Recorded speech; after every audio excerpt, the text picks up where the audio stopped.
சாம்ராட் ஆன்மீக சேனல் அன்பர்களுக்கு வணக்கம்.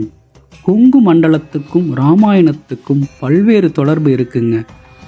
ஆனமலை மாசாணி அம்மனை ஸ்ரீராமர் வழிபட்டது போலவே ஹனுமன் கொங்கு மண்டலத்துக்கு வந்து போன வரலாறு சிறப்பு மிக்க தகவலை இந்த வீடியோவில் பார்க்கலாம். அனுவாவி சுப்பிரமணியர் கோவில் கோயம்புத்தூர் காந்திபுரத்தில் இருந்து 18 கிலோமீட்டர் தொலைவில் அடர்ந்த வனப்பகுதியில் மருதமலை மலைகளோட வடக்கு பக்க சரிவில் பெரிய தடாகம் கணுவாயில் அமைஞ்சிருக்கு.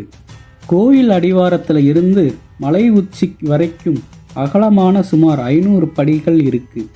மலை உச்சியில் முருகன் அவரோட 2 துணைவிகளோட காட்சி தராரு. கோயிலோட வரலாறு: முருக வழிபாடு ராமாயண காலத்திலேயே இருந்ததுக்கு வால்மீகி ராமாயணம் எடுத்துக்காட்டா இருக்குதுங்க. வெட்டி கொண்டு வா என்றால் கட்டி கொண்டு வருபவரல்லவா ஆஞ்சநேயன். இலங்கையில் ராவணன் உடனான போரில் மூர்ச்சை அடைஞ்ச தசரத சக்கரவர்த்தியின் மைந்தன் லட்சுமணனை காப்பாற்ற ஹனுமன் துரோணகிரி மலையில் இருந்து சஞ்சீவினி மூலிகையை பேர்த்து எடுத்து வந்த வரலாறு நம்ம அனைவருக்கும் தெரிஞ்சதுங்க. வாயுபுத்திரன் மலையை பெயர்த்து காற்றில் ஏறி விண்ணை சாடி கடல் கடந்து பறந்து வரும்போது களைப்பும் தாகமும் அதிகமாகுது. அனுவாவி மலையருகே வந்ததும் முருகப்பெருமான் இருப்பதை அறிஞ்சு முருகன் கிட்ட மனமுருங்கி வேண்டினாரு. அனுமன் வேண்டுதலுக்கு மனமிறங்கிய முருகன் தன்னோட கையில இருந்த வேலால மலையின் ஒரு பகுதியில குத்த அந்த இடத்துல தண்ணீர் ஆறாக பெருக்கெடுத்து ஓடியது. அனுமன் நீரை பருகி தாகம் தீர்த்தார். பின்னாடி அனுமன் முருகப்பெருமானேன்னு வணங்கி இலங்கையை நோக்கி போனாரு.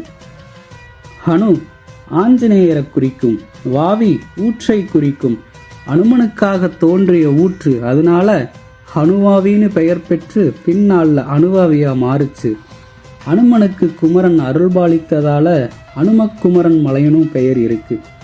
தமிழ் இலக்கியமான 10 பாடல்கள்லையும் கோயிலுடைய வரலாற அழகிய கவிதையா பாடியிருக்காங்க.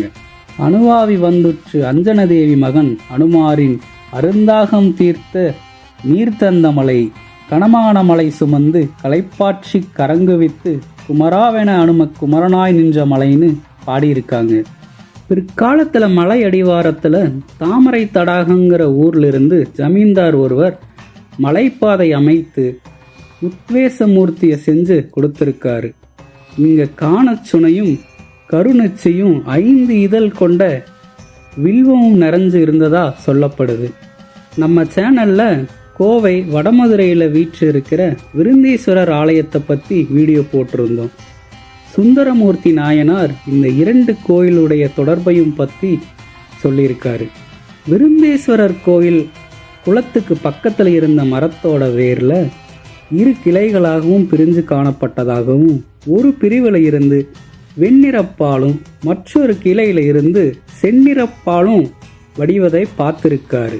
அனுவாவில இருக்கிற தலவிருட்சமான மாமரத்து மீது கொடியாய் படர்ந்திருந்த தாவரத்தோட வேர்தான் இதுன்னு கண்டறிஞ்சு அனுவாவி தலத்து சிறப்பாலேயே இந்த கிளை விளைஞ்சதாகவும் உணர்ந்து வாழ்த்தி வழிபட்டிருக்காரு.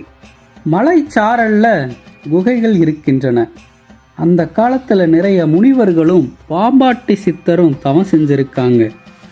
பாம்பாட்டி சித்தரை பற்றி இன்னொரு காணொளியில் சிறப்பாக பார்க்கலாம். மலை கோயிலுக்கு முன்னாடி இடும்பன் சன்னதியும் கருவறையில் வள்ளி தெய்வானையோட முருகன் நின்ற கோலத்தில் அருள்பாலிக்கிறாரு. முன்மண்டபத்தை விநாயகரும் முருகனோட படைத்தளபதியான வீரபாவும் இருக்காங்க. முருகனை வணங்கிட்டு மேலே படியேறி போனா சிவபெருமான் அருணாச்சலேஸ்வரரா அருள்பாலிக்கிறாரு. குழந்தை பாக்கியம் வேண்டியவர்கள் 5 செவ்வாய்க்கிழமை வழிபாடு செஞ்சா குழந்தை பாக்கியம் கைகூடும். திருமணத்தடை உள்ளவர்கள் சுவாமிக்கு தாலி வஸ்திரம் காணிக்கையா செலுத்தி கல்யாண உற்சவம் நடத்துறாங்க.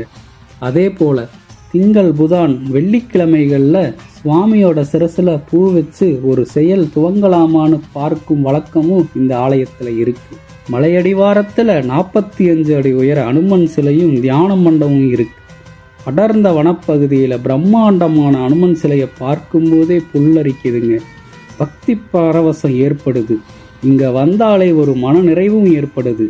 கோவை உக்கடம் மற்றும் காந்திபுரத்தில் இருந்து பஸ் வசதிகள் இருக்குது. தடாகத்தில் இருந்து ஆட்டோ வசதியும் இருக்குங்க. இது போல சிறப்பு மிக்க ஆலயங்கள், சித்தர்கள் வாழ்வியலை பற்றி தெரிஞ்சுக்க சாம்ராட் ஆன்மீக சேனலை ஃபாலோ பண்ணுங்கள். நன்றி.